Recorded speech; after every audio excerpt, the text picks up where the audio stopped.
주시니 거기서 평안히 쉬리로다. 주 날개미 평안하다. 그 사랑 끊을 자 위뇨. 주 날개미 내 쉬는 영혼 영원히 거기서 살리. 주 날개미 나의 피난처 되니 거기서 쉬기를 원하노라. 세상이 나를 위로치 못하나 거기서 평화를 누리리다. 주 날개미 평안하다. 그 사랑 끊을 자니뇨.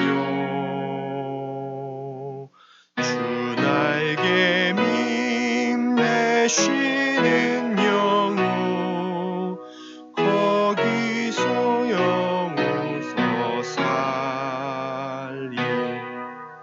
주 날개미 참된 기쁨이 있네. 고달픈 세상 길 가는 동안 나 거기 숨어 돌보심을 받고 영원한 안식을 얻으리라.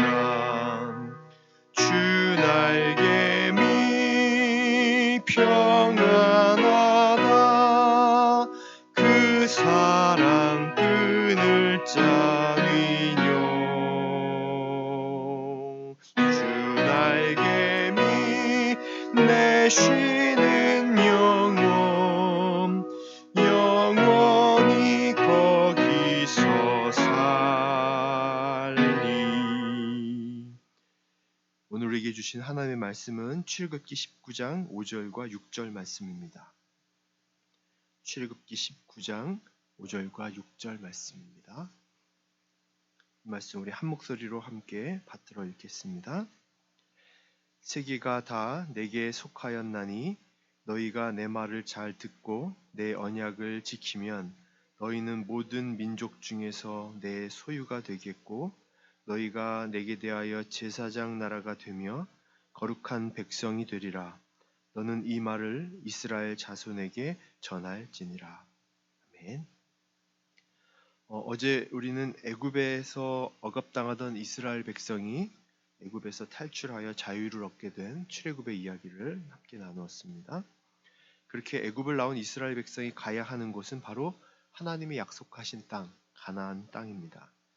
하나님의 계획은 먼저 자기 백성을 세우고 그들에게 약속해 주신 그 땅으로 인도해서 그곳에서 하나님의 인도를 받으면서 주변 사람들과 아름다운 사회를 만들어가며 살아가는 것, 그게 하나님의 계획이었습니다. 그러기 위해서는 그 땅까지, 하나님이 약속한 땅까지 가야 하는데 그러려면 광야를 지나야 했습니다. 광야를 여행하는 것은 결코 즐거운 일은 아닙니다. 광야가 어떤 곳인지 잠깐 들러서 경험하는 것은 즐겁고 신기할 수 있겠지만 광야를 계속 걸어가야 하고 광야에서 먹고 자야 하는 것은 결코 쉬운 일이 아니지요. 그건 참 고된 일입니다. 광야에는 낮에는 매우 뜨겁고 밤은 차디 찹니다. 뱀과 같은 야생동물은 언제 만날지도 모릅니다. 광야에서는 먹을 것도 마실 것도 없습니다. 하나님은 뜨거운 낮에는 구름 기둥을, 추운 밤에는 불기둥으로 인도하셨죠. 그리고 하나님은 매일 먹을 것을 제공해 주셨습니다. 아침에는 만나를, 저녁에는 메추라기를 주셨죠. 물론 광야의 삶이 휴양지는 절대 아니었습니다. 하지만 하나님은 기본적으로 필요한 그것을 채워주시며 광야 생활을 가도록 하셨습니다. 이스라엘 백성이 애굽에 있을 때 봤던 신들과 하나님은 많이 달랐습니다. 신전에 있었던 신이 아니라 하나님은 이스라엘 백성과 광야길에서 늘 함께 하셨던 것이죠. 광야에서는 사람이 스스로 살 수 없습니다. 만약에 광야에서 살 수 있었다면 그것은 전적으로 하나님의 은혜였죠. 400년을 애굽에서 노예로 살았던 그들, 한마디로 오합지졸과 같았던 이스라엘에게 지금 필요한 것은 하나님을 신뢰하는 거였습니다. 하나님을 향한 믿음이 필요했죠. 광야는 하나님밖에는 바라볼 수 없는 곳이었고 믿음을 훈련하기에는 정말로 최적의 상황이었습니다. 그렇게 하나님은 이스라엘 백성의 믿음을 광야에서 자라나도록 하신 것이죠. 그럼에도 불구하고 이스라엘 백성은 불평하기 시작합니다. 잘 차려진 만찬, 애굽에서 먹었던 잘 차려진 만찬이 그리웠고 또 어디로 가야 하는지, 어디로 가는지에 대한 의구심이 가득했습니다. 그래서 애굽에서의 생활을 그리워하기 시작했습니다. 이스라엘 백성이 광야 생활 내내 불렀던 노래가 있죠. 그 노래가 바로 애굽으로 돌아가자 하는 노래였습니다. 광야를 가는 여정 가운데 첫 번째 목적지는 시내산이었습니다. 모세가 불붙는 떨기나무 속에서 하나님을 만났던 그 지역, 바로 그게 시내산이죠. 시내산에 이르렀을 때 이스라엘 백성은 하나님을 만납니다. 그동안은 모세가 하나님을 만났죠. 그런데 이제는 온 백성이 하나님을 경험하는 때가 됩니다. 하나님이 이스라엘 시내산에 강림하셨을 때 시내산은 연기와 불과 번개로 뒤덮입니다. 모세는 불붙는 떨기나무에서 하나님을 만났고 이제는 산 전체가 이글거리기 시작했습니다. 이스라엘 백성은 본능적으로 거룩한 하나님이시구나라는 걸 깨닫게 되죠. 거룩하신 하나님 앞에 자신이 얼마나 큰 죄인인지를 본능적으로 인식합니다. 하나님께서 이스라엘에게 말씀하실 때 그들은 너무나 겁을 먹은 나머지 모세에게 자기들과 하나님 사이를 중지해 달라고 하죠. 즉 하나님의 말씀을 직접 듣기보다 모세를 통해서 듣겠다고 하는 것입니다. 이스라엘이 처음으로 직접 하나님을 만났을 때 하나님은 참 거룩하신 하나님이었습니다. 창조된 존재인 우리와는 다르게 창조되지 않은 분, 스스로 존재하시는 분, 바로 만물의 근원이신 그분을 가장 잘 표현하는 단어가 바로 거룩함입니다. 바로 그 거룩함을 이스라엘 백성은 느끼게 된 것이죠. 거룩함 앞에 서면 자신의 죄들이 다 드러납니다. 그래서 하나님 앞에 직접 가지 못하는 거죠. 그래서 모세에게 중지해 달라고 한 것입니다. 그렇게 거룩하신 하나님께서는 하나님께서 이스라엘에게 하신 말씀은 이스라엘 백성이 하나님의 백성이 되고 또 그들이 하나님의 통치 아래 살겠다. 내가 너의 하나님이 되고 너는 나의 백성이 되겠다. 이렇게 말씀하십니다. 그리고 너는 내 백성이니 하나님의 성품을 드러내는 그런 삶을 살아라. 이렇게 말씀하시죠. 이런 내용이 담겨 있는 것이 바로 십계명을 중심으로 한 하나님의 규범이었습니다. 여러분 잘 아시지만 십계명은 크게 두 부분으로 나뉩니다. 앞에 부분은 하나님과 우리와의 관계, 뒷부분은 우리와 이웃과의 관계를 드러내고 있죠. 하나님과의 관계는 어떤 것인가요? 하나님은 오직 한 분 하나님이십니다. 그래서 다른 신을 숭배하는 것은 하나님 절대로 용납하지 않으시죠. 하나님 한 분만을 경배해야 한다는 거. 그것이 바로 십계명의 앞에 부분, 하나님만을 경배한다는 내용입니다. 뒷부분은 하나님의 성품을 비추는 하나님의 형상으로 지음받은 이스라엘 백성이기 때문에 그 하나님의 성품이 드러나는 삶을 살아야 하는데 그것이 바로 대표적으로 이웃을 사랑하는 것이죠. 그래서 간음이나 살인을 저지르지 말고 법정에서 위증하지 말고 이웃의 것을 탐내지 말아야 합니다. 살인이 전혀 없는 곳, 그런 이웃관계, 법정에서도 항상 정의가 실현되는 곳, 누군가의 재산을 훔칠까, 누가 나의 재산을 훔칠까 하는 두려움이 전혀 없는, 이렇게 이스라엘 백성에게 주신 십계명의 뒷부분은 이웃과의 관계, 사랑의 관계를 어떻게 드러낼 것인가 하는 것이었습니다. 이 십계명은 한마디로 하나님이 이렇게 울타리를 쳐 놓으셨다고 생각하시면 돼요. 그들이 생명의 길을 가게 하는데 세워놓으신 울타리, 다른 곳으로 곁길로 가지 말고 여기로 가야 돼 라고 하면서 이렇게 울타리를 쳐 놓으신 것입니다. 너희들은 이 안에서 살면 돼 라고 하는 거예요. 울타리를 칠 때 비로소 우리는 자유를 얻을 수 있습니다. 이렇게 울타리를 쳐놓으면 제한이 된다라고 생각할 수 있지만 그렇지 않습니다. 오히려 울타리를 치는 것이 우리에게 자유를 부여하는 것입니다. 실험을 했답니다. 어린아이들에게 한 그룹은 운동장에서 마음껏 놀아라 라고 했대요. 또 한 그룹은 운동장에 이렇게 선을 딱 그어놓고 이 안에서 마음껏 놀아라 라고 했답니다. 그래서 그 두 그룹의 아이들의 활동 범위를 조사했더니 운동장 전체에서 마음껏 놀아라 했던 아이들보다 선을 그어놓고 그 안에서 마음껏 놀아라라고 했던 아이들의 활동 범위가 훨씬 더 넓었다는 것입니다. 규정을 해주면 그 규정 전까지는 다 마음껏 활용하는데 규정이 없으니 자기들이 노는 조그만 공간에서만 놀더라는 것이죠. 뭐냐면 하나님이 세워놓으신 울타리는 우리를 제한하려고 하시는 게 아니에요. 우리에게 자유를 주시려고 하시는 거고 하나님 품에서 마음껏 살아가게 하시려고 우리에게 그런 제한을, 우리에게 울타리를 주신 것입니다. 평안을 주시기 위한, 편안한 자유를 주시기 위한 방법이었음을 우리는 기억해야 돼요. 시내산에서 주신 하나님의 규범에 하나님의 백성이 동의를 합니다. 이렇게 함으로 하나님과 이스라엘 백성이 공식적인 관계가 성립이 되죠. 하나님이 내가 이렇게 하겠다, 너희들 이걸 지킬래? 이렇게 말씀하셨더니 이스라엘 백성이 예, 저희가 지키겠습니다. 이렇게 성립이 된 거죠. 이것을 뭐라고 하냐? 이거 언약 관계라고 말합니다. 언약을 통해서 전능하신 하나님은 백성을 위해 사랑과 보살핌을 베푸시고 또 이스라엘 백성은 그것에 대한 보답으로 하나님을 사랑하고 서로를 사랑하라는 그 메시지를 율법과 십계명과 율법을 지키게 되는 거죠. 이 언약 관계가 성립이 됩니다. 출애굽기 19장 5절 오늘 읽은 말씀을 보면 세계가 다 내게 속하였나니 너희가 내 말을 잘 듣고 내 언약을 잘 지키면 너희는 모든 민족 중에서 내 소유가 되겠고 너희가 내게 대하여 제사장 나라가 되며 거룩한 백성이 되리라. 너는 이 말을 이스라엘 자손에게 전할지니라. 이렇게 말씀하셨던 이스라엘 백성이 출애굽기 24장 7절에 보면 모세가 언약의 책을 들고 백성에게 낭독하자 그들이 말합니다. 주님께서 명하신 모든 말씀을 받들어 지키겠습니다. 이렇게 말합니다. 하나님이 이스라엘의 하나님이 되어주시고 이스라엘은 하나님의 백성이 되는 바로 언약 관계가 성립이 되는 것이죠.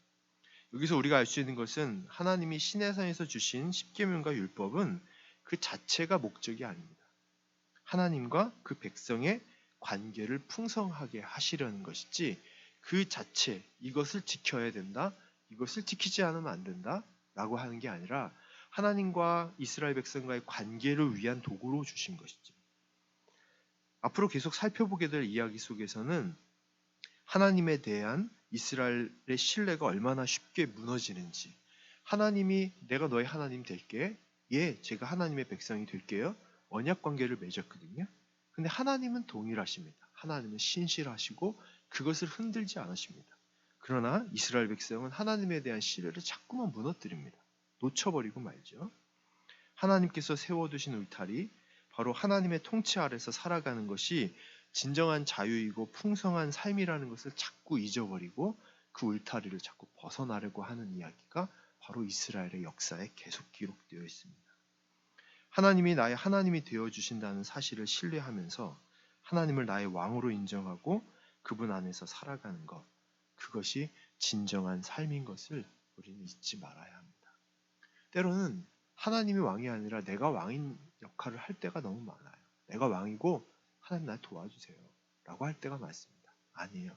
하나님 왕이십니다. 우리는 그분을 따라가는 것이고 그분께 순종하는 하나님의 백성입니다. 이 언약 관계를 절대로 놓치지 않고 살아갈 수 있었으면 좋겠습니다. 나는 너의 하나님이다 하시는 그 하나님의 말씀에 예, 주님께서 명하신 말씀 제가 받들어 지키겠습니다 라고 하며 살아가는, 그렇게 하나님과 언약 관계 안에서 살아갈 수 있는 성도님들 다 되시기를 축원합니다. 오늘 기도하실 때 한번 고백해 보십시오. 하나님 나의 하나님이십니다. 나의 왕이십니다. 저는 주의 백성입니다.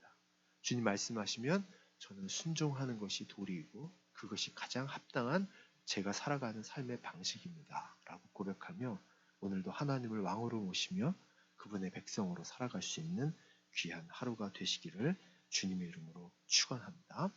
기도하겠습니다. 하나님, 우리가 찬양하며 하나님 왕이시라고 고백합니다. 성경 속에서도 하나님의 왕이심을 고백하고 낭독합니다. 수없이 하나님의 그 말씀을 듣습니다. 그런데 우리의 삶에서는 정작 하나님을 왕으로 모시지 못하고 하나님을 하나님 되게 하지 못할 때가 너무 많습니다. 우리도 동일하게 이스라엘 백성과 같습니다. 오늘 하루 하나님이 우리의 왕이시며 하나님이시며 우리는 하나님의 백성이라는 사실을 마음속에 깊게 새기게 하시고 왕이신 하나님 앞에서 살아가고 그분께 순종하며 살아가고 그분의 뜻 안에서 살아갈 수 있도록 노력하는 오늘 하루가 되도록 축복하여 주시옵소서. 우리 입술을 통해 하나님이 나의 하나님 되시고 저는 하나님의 백성입니다 라고 고백하며 하루를 시작하게 인도해 주옵소서. 오늘도 왕이신 주님과 하루를 멋지게 살아낼 것을 기대하며 살아계신 예수님의 이름으로 기도합니다. 아멘. 하늘에 계신 우리 아버지여, 이름이 거룩히 여김을 받으시오며 나라가 임하시오며 뜻이 하늘에서 이루어진 것 같이 땅에서도 이루어지이다. 오늘 우리에게 일용할 양식을 주시옵고 우리가 우리에게 죄 지은 자를 사하여 준 것 같이 우리 죄를 사하여 주시옵고 우리를 시험에 들게 하지 마시옵고 다만 악에서 구하시옵소서. 나라와 권세와 영광이 아버지께 영원히 있사옵나이다. 아멘. 오늘 주신 말씀 다시 한번 마음에 새기시면서 하나님 세우신 그 울타리, 그 안이 저의 진정한 자유할 수 있는 곳입니다. 주님 하신 말씀, 그걸 따라 사는 것이 참된 자유요 기쁨입니다 라고 고백하셨으면 좋겠습니다. 나의 필요를 아뢰고 나의 하나님께 도움을 구하는 기도도 필요하지만 하나님, 저 주님 법 알고 싶습니다. 주님 둘러주신 테두리가 어디까지인지 알고 싶습니다. 거기 안에서 제가 뛰놀고 싶습니다. 더욱 주님의 법을 알고 싶다고 오늘 그렇게 고백하며 살아갔으면 좋겠습니다. 그리고 또 하나, 성립교회가 큰 변화를 맞이하고 있습니다. 인간의 역사는 도전에 대한 응전으로 이루어졌습니다. 마찬가지로 우리에게 와진 이 큰 도전이 거기에 우리가 잘 응전할 수 있다면, 잘 긍정적으로 대응할 수 있다면 우리 교회의 역사는 또 한 번 새롭게 써나갈 것입니다. 하나님께서 그런 기회를 주신, 우리를 움직이게 하시고 우리로 기대하게 하시고 우리로 새로운 길로 갈 수 있다고 하는 설레임을 주신 하나님께 감사하면서 주님 앞에 잘 순종하며 다 이겨 나가기를 원한다고 교회를 위해서 또 우리들의 모두를 위해서 성일교회 모든 성도들을 위해서 기도하셨으면 합니다. 이현희 권사님 어저께 제가 연락 받았는데 병원 갔더니 결석이 다 없어지셨다고 바로 퇴원하셨답니다. 너무 감사하고 우리 모든 성도님들의 어려움, 아픔 있지만 주님 앞에 아를 때마다 주님 우리를 보살피시고 지켜주시는구나 라고 하는 일들을 우리 교회 가운데 더 많이 경험할 수 있게 해달라고. 여러분 머릿속에 기억나는 기도가 필요한 지체들이 있다면 이 시간 그들의 이름을 불러가면서 한번 꼭 기도해 주셨으면 합니다. 우리 같이 기도하시겠습니다. 하나님 감사합니다. 함께 하시는 주님,